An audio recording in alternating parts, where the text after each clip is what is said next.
Hey y'all, what's up? What's up? What's up? Listen, it's your girl, Shawn Taylor, and I'm coming to you again from my car. Y'all know what it is by now. You've been following along with me, so you know that my life is crazy, insane. I have all kind of things going on. My sons have training, and one of my sons is having training right now. But I wanted to go ahead and get this information out here because I think it's great. I think it's needed. I think it's warranted. So I wanted to go ahead and do that because if I wait until the perfect circumstances to get it done, there will be no video, right? Like if I wait, I'll never get it done. So I wanted to come right now and have this conversation. But before I go forward with this, do me a favor, share, comment, say, hey, what's up? Let me know that you're here so I can personally respond to you. Like, guys, and listen, I said share, but really like share and then share again, right? Because there are people out here that are needing help in these homeschool streets, and your girl is out here doing the dang thing. But a lot of people don't know, right? So for you who are unfamiliar with me, my name is Shawn Taylor. I go by the name of Shawn, the homeschool guru. I am a homeschooling coach that specializes in helping families transition into homeschooling, right? Like that's my jam. However, I also help people while they are transitioning. Well, not necessarily transitioning, but I also help people in the midst of their homeschooling journey, right? So I help people find their custom made, their tailor made fit. Get it? Taylor, Tailor, Taylor, my last name. Um, but I help people find their tailor made fit. And so I want to come in here and have a conversation with you about something that I feel, especially right now, right in this season. It's July, right? It's almost the end of July, and a lot of people are going into the phase of maybe after COVID and all that good stuff happened, you determined that either you doing public school online is better at home, or maybe you taking over the full responsibility of educating your children is a lot better and a lot more feasible for your family. And so now you're moving into this mode of, okay, where do I start? How do I get started? Right. So what I'm finding as a coach, what I'm finding out is I am finding out that a lot of families who were formerly against homeschooling, who thought maybe it was not a good idea for their family. And then, of course, the pandemic hit and it made a bunch of us, pretty much all of us, right, either be doing online learning or, homeschooling. And so once people did the online learning and they determined and found out how much freedom they had, some people went straight to homeschooling and found out, you know what? This is a lot better than the traditional school family or the traditional school system for our family. And so when they found that out, they are trying to maneuver through it the last year, and maybe they didn't maneuver the way that they thought that they should. But basically what I'm getting and what I'm hearing is a lot of people are saying specifically, hey, Shawn, how do I do this thing? Like, how do I like for real in real life do this thing? And so I wanted to give you some tips on how to get started when you have finally made that decision that homeschooling is for you. Okay. So of course, y'all know the whole taboo thing. I'm going to say, if you follow me, you've heard me say this a million times before. I know it sounds strange, but trust your girl. I've been doing this for a while. Curriculum is not your first priority. It's not the very first thing you should worry about when it's time for you to begin homeschooling. And I know that that sounds strange. I know that that sounds weird because, right, we're homeschooling, we're educating. But let me go a little bit further on that for you. The reason why is because basically homeschooling is a lifestyle. So it's not just about the bookwork. It's not just about, it's not just that, like I said, it's not just about the bookwork, but it's also about the lifestyle. Like it's an actual lifestyle, right? So those basic things or those things that you want to teach, of course, there are book things that you can do unless you're an unschooler, which is a whole nother ball game, right? But there are things that you can do to get the book knowledge or whatever the case may be. Of course, you're going to do that, but there's also a lifestyle that is wrapped up in that, right? There's more to that. And so curriculum is not your first concern, period. Like, say it with me, okay? All right? Curriculum is not my first concern. Curriculum is not my first concern. Curriculum is not my first concern. And again, I know that sounds strange, but just bear with me, fam. I'm doing the dang thing, so I can tell you, okay? So what you need to do when you first decide that you're going to homeschool is find out your state laws. Okay, so figure out what is required for you to homeschool your child in your particular state. So the questions you need to ask yourself is are how do I withdraw my child? Is there a specific way that I need to legally withdraw my child? How do I enroll my child into homeschooling? Is there a specific way that I need to enroll my child into homeschooling? What is required as far as the attendance? What is required as far as the curriculum, like the subjects? What is required for me as a teacher? Okay, so those are the 4 things that you need to ask yourself. So again, how do I withdraw my child? So for us in Texas, it's extremely simple. We write a letter saying, hey, my child, blah, blah, blah, is no longer attending your school. Effective tomorrow's date, they will be homeschooled. Have a blessed day. Peace out. Like, that's literally what we can say in order to withdraw our child from school. But some may take a full letter or something, right? A full letter or a full document or something to that effect to withdraw them. Okay. So that's the first thing. The second thing is, how do you start homeschooling? For us in Texas, it's very simple. We just do it, right? We don't have to tell anybody we're doing it, short of us withdrawing. And let me go back to that real quick. If your child has, and this is in Texas, if your child has never been in a public school system, private school, anything like that, then you are not required to withdraw them. So say, for instance, your child is of age to begin school and you never put them in school, then you don't have to withdraw. You don't have to let anybody know you're homeschooling. You can just start homeschooling. So there goes that. But now let's go back to starting homeschooling.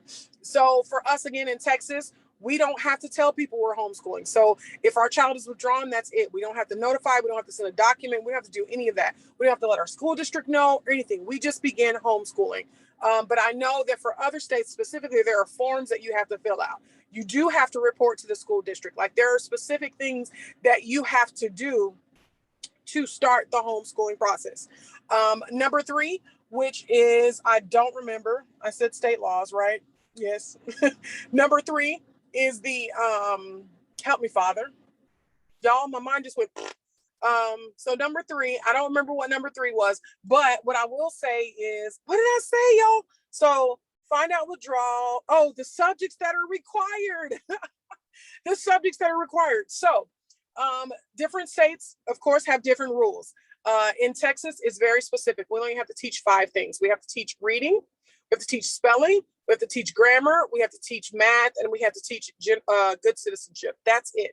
That's what's required. Now you set up your own homeschooling and do whatever it is. We teach history, we teach science, we do a little bit, of in-depth things as far as that's concerned. But in Texas, that's it. Some particular states may say you have to teach all the subjects, right? You have to teach math, science, English, reading comprehension, all of that, and you're required to teach that. And then another thing I do remember saying is, of course, the what are the requirements, right? So attendance. Are there specific minutes? Are there specific hours? Are there specific days that are required for you to teach your child, like to be homeschooling? Here in Texas, we don't have any of that, right? So we don't have to get a certain amount of homeschooling days in order for it to equal up. So that we don't have to necessarily keep attendance. I do suggest you keep some type of records, but we don't necessarily have to do a detailed record like other states. And so those are the 4 things that you need to worry about when it comes to your state laws, okay? So number 1, state laws, and then I just kind of broke it down into little subsections for you. So that's the first thing that you need to do.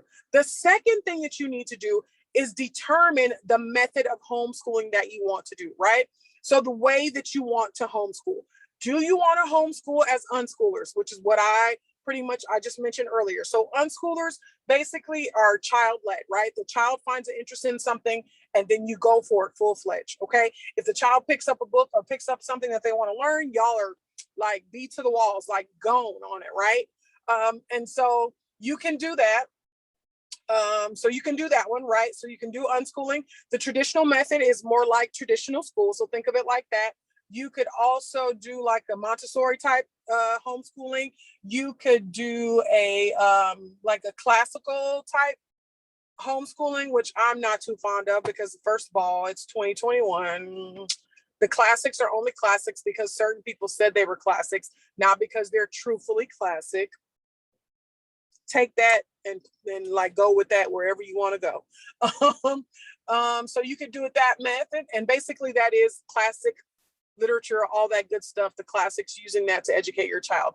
And as y'all can see, I'm not too fond of that because, again, the classics are only called classics because a certain group of people who all look the same made them classics, not because they're actually worth something or actually because they are truthfully classics. How about that? Okay. Y'all know how I feel about that, though. Y'all know how I feel about that. So you could do that. For us, we do an eclectic type method. So we do traditional. We don't use unschooling, but we do a little bit of traditional, and we do a little bit of, I don't want to say Montessori because that's incorrect, but we're more eclectic. So we do have a schedule, but it's more broad schedule. So for instance, instead of having my child do school every day from 8 to blah, blah, blah time, it's like, okay, here's your schoolwork. Don't care when you get it done. You just have to get it done before training, or the bulk of it done before training. You have to get it done before you want to go outside and play, and you got to get your chores done. So that's what we do. That's how we do it. Okay. So after you determine your method, what fits best for your family? Like, what is the vision that you have for your homeschooling family? Okay. So that's basically what you're asking yourself when you're trying to pick a method of homeschooling. What do you envision? Okay. What do you think that it's going to be like? Okay. So then there's that, right? Then, okay, after you have picked that, you're still not getting to the curriculum, right? The next thing that you need to pick up, the third thing, is the learning style. So how does your child learn? How do they grasp information? What excites them? What makes them go, ooh, I want to learn more, right? So of course, there are going to be some subjects that your child is irritated by and will not want to learn and will not want to fool with. That's just, I mean, let's just be real here, okay? Not all children love all subjects. So there may be some subjects that they're not too keen on. They're not concerned about. They don't want to learn. As a matter of fact, it's getting on their nerves. But what you can do is take those subjects that they hate and maybe transition it into a specific way of learning so that it fits them better or they understand it better, whatever the case may be. So you want to find their learning style. Now, an easy way to do this and a free way to do this, FREE, a free 99 way to do this is to Google, right? Free learning style quizzes. Okay. There's tons of them. I think there's like I've done 3 or 4 of them. I tend to have my kids do them at the beginning of the school year because I want to see if it's changed. Like, so as my younger kid gets into the whole like preteen age, I want to see if it's changed. And as they go from preteen to teen, I want to see if it's changed there, right? I want to see if it's developed, if it's changed, if it's, because of course they're not the same person they were when they were, 11 or 10, right? That they are when they're 16. They're a different person, right? They've evolved. And so I try to go through and find out their learning styles. You can take any of them. They're all the same. I've had my kids take multiple, and basically it's a multiple choice thing. And all you have to do is let the kids, if the kid's too young to do it themselves, you can read it to them and then select the answer for them. But basically you have them do it. It should take no more than 10 to 15 minutes. When you're done with the quiz, immediately it sends you the learning style. So you know what your child's learning style is. Okay, now to the curriculum. After all is said and done, so after you have gone through the state laws and you have confirmed that this is something that you can do, after you have figured out the method of homeschooling, right? After you have figured out how they learn, okay? After you figure out those 3 things, you try to find curriculum that fits into all of that, right? So a curriculum that's wrapped, like encompasses all 4 of those things. And I'm going to be honest too, I mentioned learning styles, but I didn't say anything about teaching styles. And I do believe teaching styles are important, right? Because for me, visually, that's how I teach. I love it. It makes me like me making charts and putting different colors and, ooh, look at this. It's pretty. Ooh, I wrote this in a different color and then I put a bubble around it. Doesn't that look amazing? Like that, that makes me happy as a teacher, as an educator. But for my children, it may not be, right? So, but what I do believe is that you have to encompass their learning style with your teaching style. What is your jam and what is their jam, and mix them together and make a new one, right? So if it's strawberry and banana, now you got a strawberry banana jam. Never heard of it, just randomly said strawberry banana. So you could do it that way. Okay. So then you go to the curriculum and you do your research. There is a book and it's 101 or 102 something curricula, something blah, blah, blah. I can't remember. by Kathy Duffy. I will link it below for you to check it out. It's an absolutely amazing resource. It gives you inside information about different types of curriculums that may work for your child. It's an amazing book. I have bought it 3 times. I have given it away twice. This 3rd time, I promised myself I was not going to give it away. Like, I was going to keep it. What I would suggest you do, if you can't find it at half price books or something, I suggest that you go to like Amazon. But I found all 3 of my copies at half price books, and I got it for a really cheap price, like no more than $5, somewhere around there. Okay. But that's not true. Maybe no more than 10 or 15. Okay. So I suggest that you do that. I suggest that you get that book and start looking into the curriculum. Okay. Then say you've done all that. Listen, Shawn, I've done all that. I've made my list of the curriculum that I'm interested in. What I would do is I would go through and actually ask for samples of the lessons. Okay. So for instance, you may be able to go online and ask for a sample lesson. And I know there's a few in like specifically that you can go in there and they already have sample lessons available for you to look at them. So you can do that, or you can ask other homeschooling families or whatever the case may be, if they have a sample lesson that they're willing to let you look at, something to that effect. There also are homeschool like stores, right? Here in North Texas, there's a couple I know of. I think there's one in Houston, but there may be some in your local area. Just Google homeschool store. They may be a store like an actual, like a bookstore. You can go in and look at the curriculum, go through it, flip through it and see if it matches or you think it's going to work for your child. And I always suggest that you test out or kind of get samples of lessons before you buy them. Just because, and even, you know what, let me be honest, even in doing that, getting sample lessons of it, sometimes you get sample lessons, you think it's going to work, and then you start working with the kids and it doesn't work. That's real life. Like, that is real life. And that happens often. That has happened to me a couple of times as well.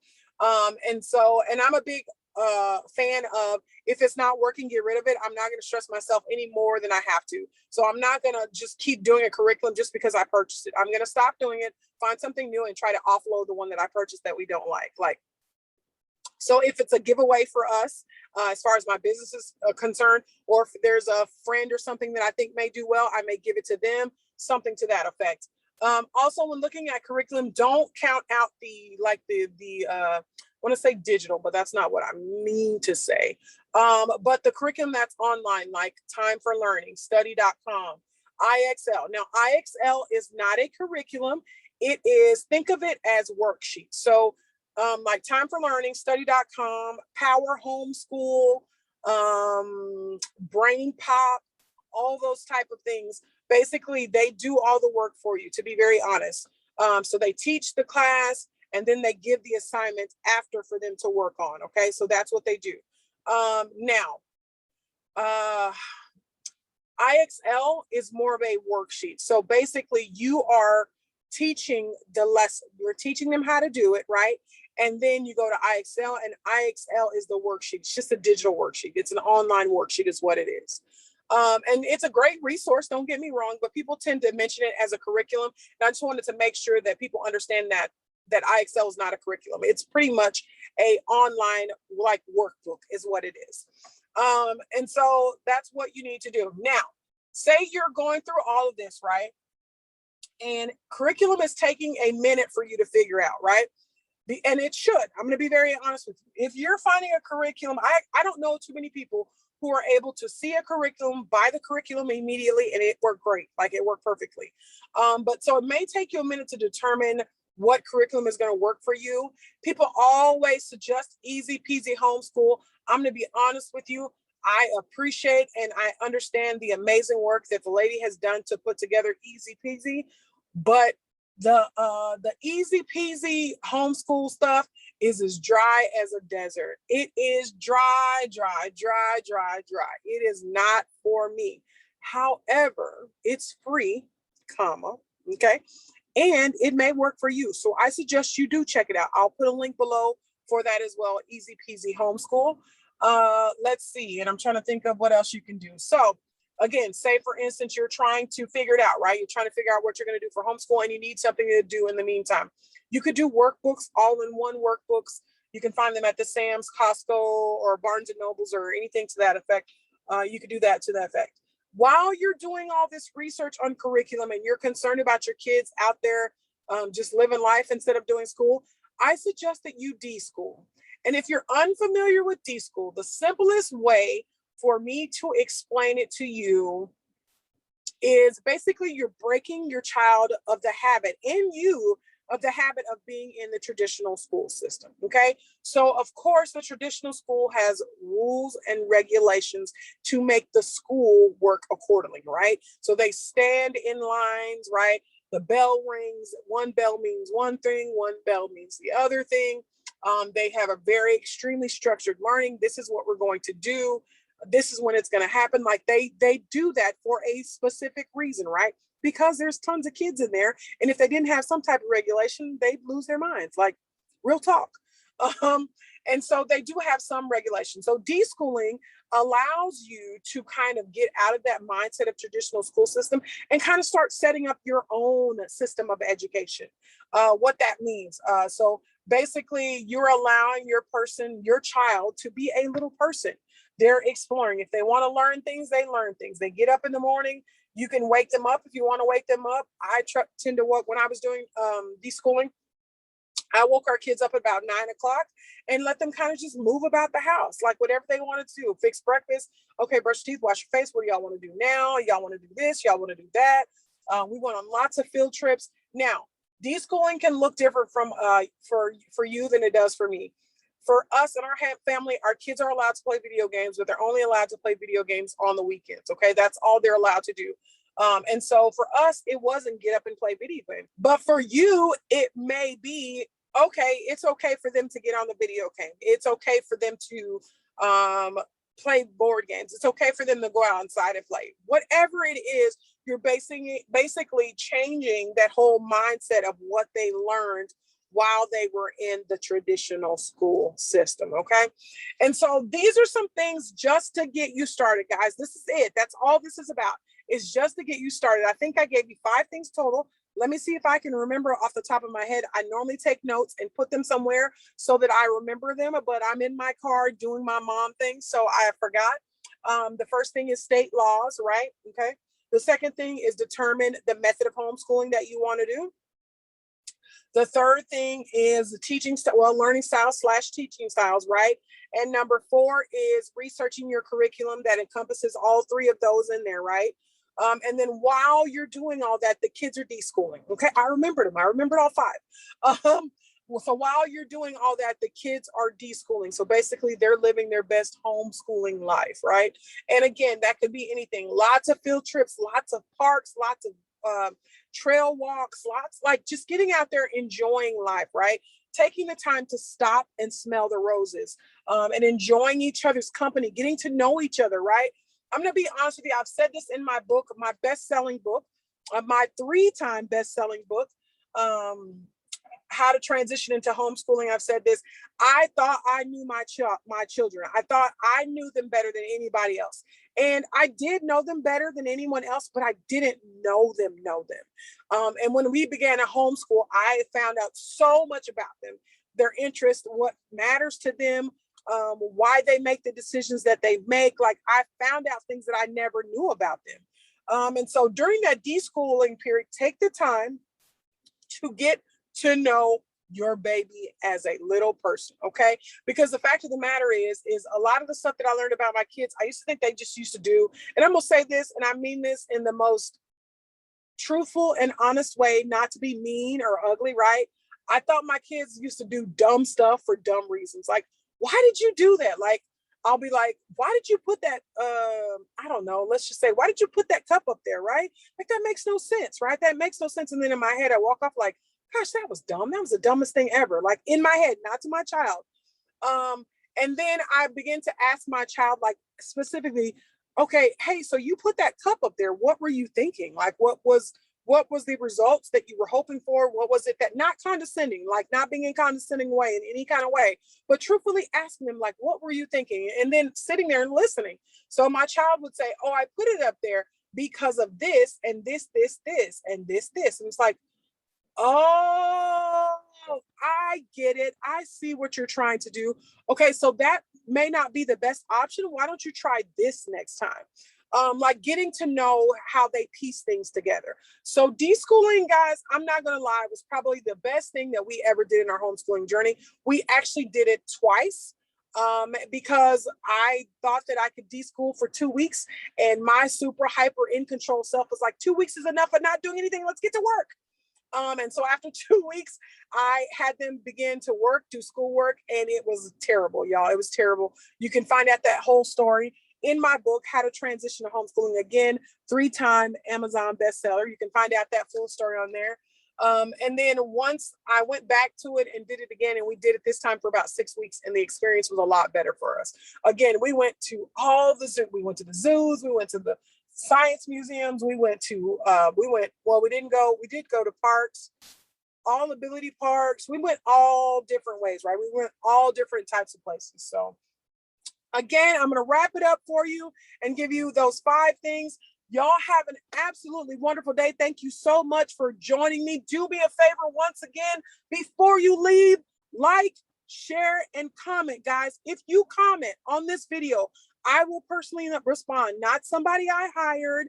It's little old me working, right? Not somebody I hired, not somebody like that, but I will personally respond to you if you put a like, a share, a comment. Doesn't matter if it's on YouTube, if it's on Facebook, if it's on Instagram, if it's on Twitter. I will personally respond to you. So please like, share, and comment, y'all. That's how you can support me out here in these homeschool streets, trying to support you. Y'all have an absolutely wonderful day. Thank y'all so much for joining me. Bye.